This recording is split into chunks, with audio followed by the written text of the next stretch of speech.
حکومت سانحہ APS کے لواحقین سے مل کر ان کے مطالبات سنیں اور کارروائی کریں۔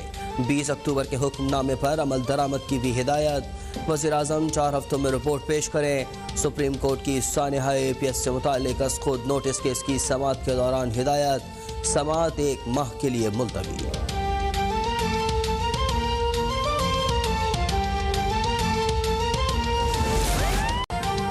سپریم کورٹ میں سانحہ APS از خود نوٹس کیس کی سماعت میں عدالت کے حکم پر وزیراعظم کی سپریم کورٹ آمد۔ کہا جس وقت واقعہ ہوا ہماری حکومت نہیں تھی، صوبائی حکومت جو مداوا کر سکتی تھی وہ کیا۔ قانون کی حکمرانی پر یقین رکھتا ہوں، ملک میں کوئی مقدس گائے نہیں، عدالت حکم کرے حکومت ایکشن لے گی۔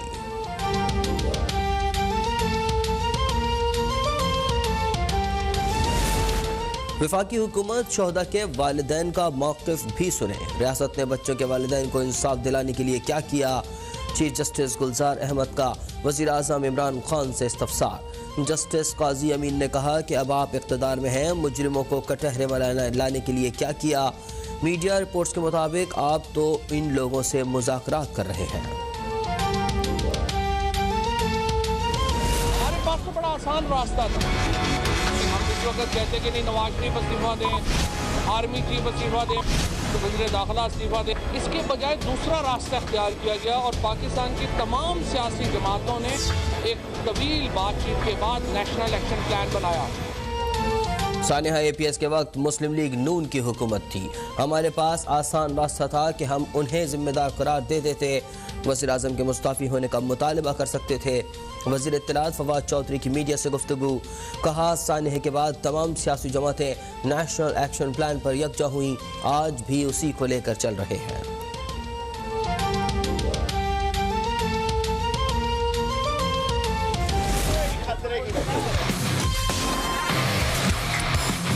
کوئی خطرے کی بات نہیں ہے،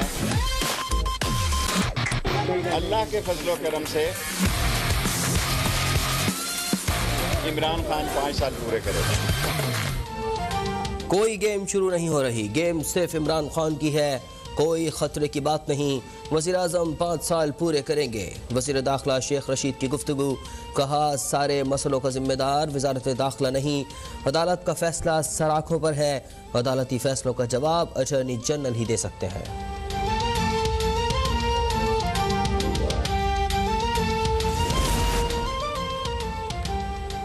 حکومت نے APS کے بچوں کے والدین کو بے یار و مددگار چھوڑ دیا۔ کیا آپ سمجھتے ہیں کہ پیسے دے کر آپ ان بچوں کو واپس لا سکتے ہیں؟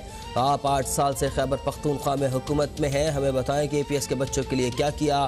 ان بچوں سے پوچھیں جن کے بچے شہید ہوئے۔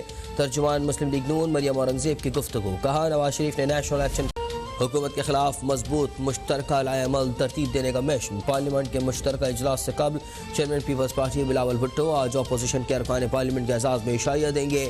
عشائیے میں اپوزیشن لیڈر شہباز شریف سمیت حزب اختلاف کی دیگر سیاسی جماعتوں کے پارلیمانی سربراہان بھی شریک ہوں گے۔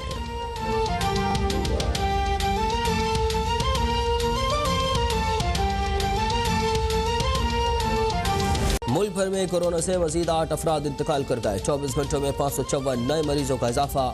ملک میں کورونا سے اموات 28,566 ہو گئیں۔ گزشتہ روز 46,128 ٹیسٹ کیے گئے۔ مثبت کیسز کی شرح 1.2% رہی۔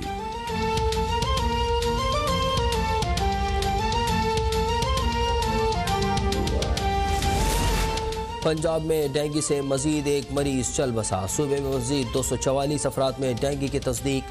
خیبر پختونخوا میں بھی مزید 136 افراد ڈینگی میں مبتلا۔ سندھ میں گزشتہ 24 گھنٹوں میں ڈینگی سے 57 افراد بیمار، 46 کا تعلق کراچی سے ہے۔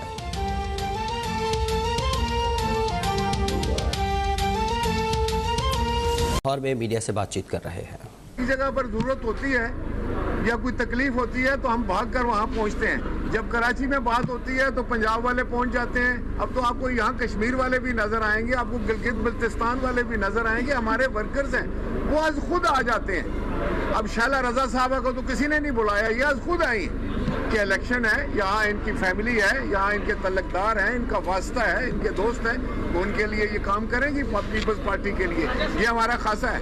صاحب یہ فرمائیے گا کہ پیپلز پارٹی کہہ رہی ہے کہ مسلم لیگ کے بیک ڈور لاتے ہیں اسٹیبلشمنٹ کے ساتھ، دوسری جانب ان کے ساتھ اتحاد بنایا جا رہا ہے، مل کے کام کیا جا رہا ہے، تو آپ वाज़ेह हो जाता तो पीपल्स पार्टी का मौक़िफ़ क्या होगा? देखिए, मैं आपको बताऊं, पाकिस्तान पीपल्स पार्टी के सामने तो एक ही रास्ता है और वो अवाम का रास्ता है, वो वोट का रास्ता है। बाकी रह गया सवाल के जिस वक्त इत्तेहाद बनाने की बात आती है, तो जिस वक्त आप पार्लियामेंट्री पॉलिटिक्स करते हैं तो पार्लियामान के अंदर जो ऐसा मसाइल होते हैं जिसमें आपको ज्वाइंट अपोजिशन की ज़रूरत होती है, नंबर गेम की ज़रूरत होती है, तो जो बात पाकिस्तान के अवाम के हक़ में हो हम उसके साथ खड़े होते हैं और जो उसके ख़िलाफ़ हो हम उसकी मुखालफत करते हैं। एक दो लफ्ज़ में बोल रहा हूँ।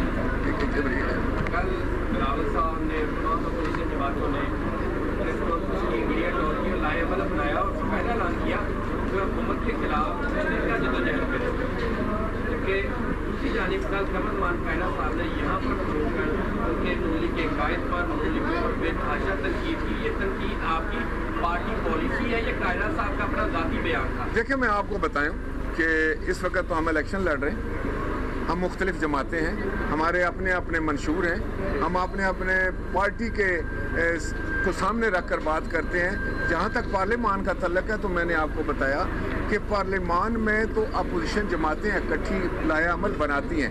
आपको याद होगा कि जब इमरान खान जो थे वो अपोजिशन में थे, उस वक्त पार्लियामान के अंदर जो है वो पीपल्स पार्टी और ये इकट्ठे होकर भी मुस्लिम लीग नून के ख़िलाफ़ जो है हम बनाते थे, प्रोग्राम बनाते थे या हम अपना एक निज़ाम वज़ा करते थे ताकि अगर कोई गलत कानून साजी हो तो उसको रोका जाए, अगर ऑर्डिनेंसेस की बरमार हो तो उसको रोका जाए।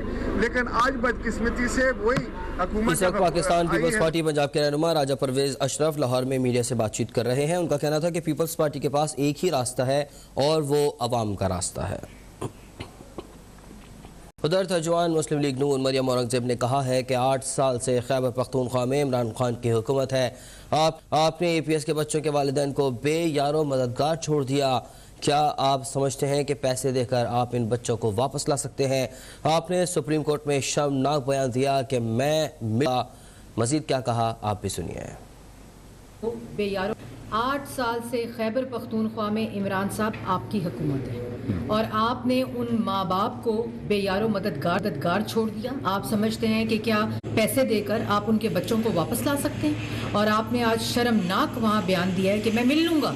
आपका मतलब है कि आपके मिलने से और सुप्रीम कोर्ट आपको डायरेक्शन दे तो कि आपने क्या करना है? आप 3 साल से वजीर आज़म हैं और आप 8 साल से खैबर पख्तूनख्वा के अंदर हुकूमत रखते हैं, तो आप बताएं कि आपने APS के लोगों के बच्चों के लिए क्या किया है, क्या कार्रवाई हुई है? आप ज़बान पर हर वक्त मॉडल टाउन, तो जब अपनी बारी आती है APS के बच्चों की और दिल दहल जाता है, उनसे पूछें जिनके बच्चे जो हैं वो किस तरह शहीद हुए, किस तरह हमने अपने बच्चों की शहादत से ये उसके बाद उस वक्त के वज़ीर आज़म ने क्या किया?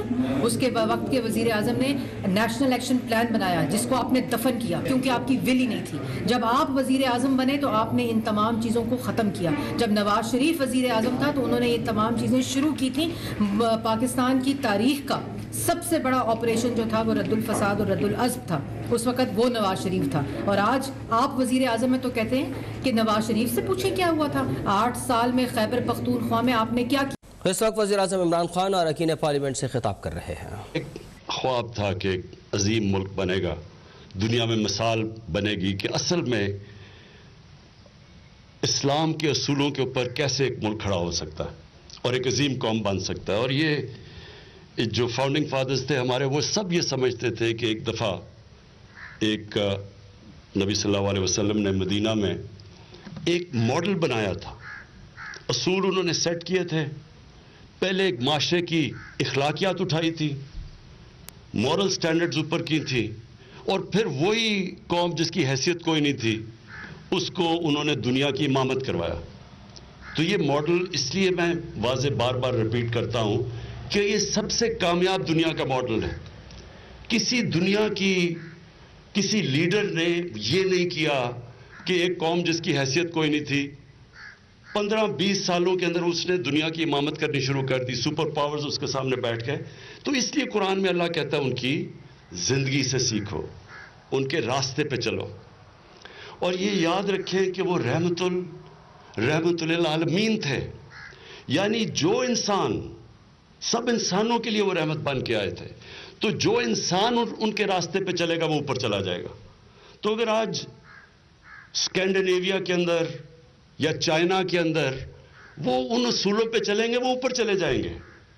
अगर यहूदी जिस तरह उन्होंने तालीम की इमरजेंसी नाफिज की थी, अगर वो उस तालीम के ऊपर वो जोर देंगे जो उन्होंने हमें कहा था कि जब से पैदा हो और जब तक कब्र तक जाओ इल्म सीखो और चाइना जाओ इल्म सीखने के लिए, तो अगर यहूदी करेंगे वो ऊपर चले जाएंगे, क्योंकि रहमतुल आलमीन थे, सब इंसानों के लिए वो आए थे। तो जो भी इंसान उनके प्रिंसिपल्स पे चलेगा वो ऊपर चला जाएगा। ये है मकसद जो 25 साल पहले तहरीक इंसाफ का मैंने अनाउंस किया था कि हमने एक इस्लामी फलाई रियासत बनानी थी जो कि मदीना का मॉडल था। ये बड़ा इंपॉर्टेंट है, ये जो अब सेशन है, ये क्यों इंपॉर्टेंट है कि देखें, अगर एक माशरे के अंदर उनकी अखलाकियात, उनकी मोरालिटी अगर कायम है, आप एटम बॉम्ब मार के भी उस कौम को खत्म नहीं कर सकते। जापान के ऊपर 2 एटम बॉम्ब गिरे, 10 सालों में खड़ी हो गई। जर्मनी के अंदर एक बिल्डिंग नहीं खड़ी थी, वो भी 10 सालों में कौम कहां से कहां पहुंच गई, क्योंकि उनकी मोरालिटी कायम थी, उनके मॉरल स्टैंडर्ड्स कायम थे। तो कौम जब उसकी मोरालिटी जाती है, तो मैं बार मिसाल देता हूं लेबनान की। बैरूत को हमारी जिंदगी में हमेशा पेरिस ऑफ मिडल ईस्ट कहते थे, आज वो फेल्ड स्टेट है। 75% लोग उनके गुर्बत की लकीर से नीचे जाने लगे हैं, जो सारे मिडल ईस्ट में मिसाल देते थे उसकी। क्या वजह है? अगर आप उनके लोग जो सड़कों के ऊपर एहतजाज करने वाले नौजवान थे, वो क्या कहते हैं कि गवर्नमेंट करप्ट है। और करप्शन एक सिम्टम है, जब आपकी इखलाकियात खत्म होती है तो करप्शन आती है। जब आपके पास इखलाकी कुव्वत होती है तो आप इंसाफ कर सकते हैं। कौम जिसकी इखलाकियत खत्म हो जाती है वो इंसाफ भी नहीं कर सकती, वो वही करती है जो नबी सल्लल्लाहु अलैहि वसल्लम ने कहा था कि बड़ी कौमें तबाह हुई, ताकतवर के लिए और कमजोर के लिए दूसरा कानून, मतलब कि जो इंसाफ नहीं कर सकती कौम वो तबाह हो जाती है। तो ये जो आज सेशन है, इसका मकसद था क्या? सिंपल मकसद है कि 1970 के बाद जितनी इलेक्शंस हुई हैं सारी कंट्रोवर्शियल हुई हैं। हारने वाले ने माना ही नहीं रिजल्ट, वो कहते हैं धांधली हुई है।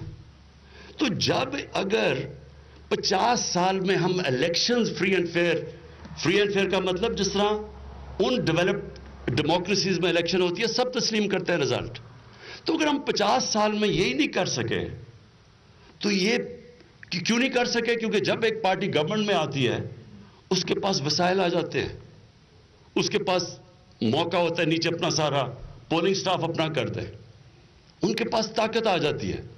तो जिसने आके इस्लाहत करनी होती है वो गवर्नमेंट होती है। तो गवर्नमेंट आपके सामने है। हमने 2015 के अंदर जो जुडिशल कमीशन बनी, वो क्यों बनी? 126 दिन का हमने क्यों धरना दिया? हमने धरना इसलिए दिया कि उस इलेक्शन के अंदर जो 2013 की थी, हमने कहा धांधली हुई यार, हमने 4 हल्के कह दिए। 1 साल लगे रहे कि सिर्फ 4 हल्के की ऑडिट कर दो तो हम मुतमईन हो जाएंगे, इसलिए कि अगला इलेक्शन ठीक हो। ये मेरी सारी स्टेटमेंट्स रिकॉर्डेड है सोशल मीडिया पे। 4 हल्के मांगे थे और फिर बार कहा था कि 4 हल्के हो जाते, हमने कोई गवर्नमेंट तो नहीं बनानी थी कि अगली इलेक्शन ठीक हो। आप यकीन करें, जब वो हम अदालतों से जब 4 हल्के खुलवाए, चारों में धांधली निकली। लेकिन फिर जो जुडिशल कमीशन धरने के बाद बनी, उसके अंदर जो फाइंडिंग्स आई, एक गवर्नमेंट ने इस्लाह नहीं की, कोई कोशिश नहीं की गई कि अगला इलेक्शन ठीक हो जाए। और फिर जब 2018 का इलेक्शन आया, उन्हीं का इलेक्शन कमिश्नर, उन्हीं के नीचे पोलिंग स्टाफ और कहते जी धांधली हो गई। सेनेट, जो भी आप में से पॉलिटिक्स में हैं, सबको पता है कि सेनेट के इलेक्शन में क्या होता है। वो तो छोड़े, विजुअल्स दिखा दिए गए, वीडियो क्लिप्स दिखाई गई कि सेनेट के इलेक्शन में लोग पैसे ले रहे हैं, ऐसे टेबल पे बैठे और ऐसे ऐसे नोट डाले जा रहे हैं बैग्स में, और कुछ नहीं हुआ। یہ سوچ لیں کہ یہ میں صرف اس لیے کہہ رہا ہوں کہ ہمارے ملک کی اخلاقیات کدھر پہنچ گئی ہیں کہ آپ دیکھ رہے ہیں کہ جنہوں نے جا کے پبلک کے فیصلے کرنے ہیں، جو پبلک ریپرزینٹیٹو ہیں، وہ ایسے ایسے نوٹ ڈال رہے ہیں اپنے بیگز کے اندر، اور ویژولز بھی آ جاتے ہیں. نہ الیکشن کمیشن کچھ کرتی ہے، نہ گورنمنٹ کچھ کرتی ہے. اس باری پھر سپریم کورٹ کہتا ہے کہ ویریفائبل ووٹ ہونی چاہیے، جب ان کو پتا ہے، کیونکہ بار بار دیکھا گیا کہ سینٹ کے الیکشن میں پیسہ چلتا ہے. کس نے اپوز کیا؟ ساری اپوزیشن پارٹیز نے اور الیکشن کمیشن نے. یعنی مجھے یہ میں سمجھنے کی کوشش کر رہا ہوں کہ اس میں ہمیں کیا فائدہ ہے. ہم کہہ رہے ہیں کہ اوپن بیلٹ ہونی چاہیے سینٹ کے اندر تاکہ سب کو پتا چل جائے ووٹ کس نے ڈالی ہے. اس میں ہمارا فائدہ کیسے تھا؟ تو جب پتا ہے کہ سیکرٹ بیلٹ پہ پیسہ چلتا ہے تو الیکشن کمیشن جس کا کام ہے فری اینڈ فیئر الیکشن کروانا، اور اپوزیشن وہ کیوں اس کو اپوز کر رہے تھے؟ صرف میں سمجھنا چاہتا ہوں کہ وہ لاجک کیا تھی. جب آپ نے ویڈیوز بھی دیکھ لی پیسے چلتے ہوئے، یہ کیا وجہ ہے؟ میں آپ کو مغرب کا بتاتا ہوں کیونکہ میرا بڑا ٹائم گزرے وہاں، جدھر جو مدر آف ڈیموکریسی کہا جاتا ہے، پارلیمنٹری ڈیموکریسی برطانیہ میں ویسٹ منسٹر ماڈل. آپ تصور نہیں وہاں کوئی کر سکتا اس طرح کی چیز. جو ان کی ڈیموکریسی ہے اس کی بیسس موریلٹی ہے. اگر ان کی ڈیموکریسی آج چل رہی ہے تو ان کے مورل ویلیوز ہیں جو ڈیموکریسی کو چلاتے ہیں. جب آپ شروع ہی کر رہے ہیں ڈیموکریسی دھاندلی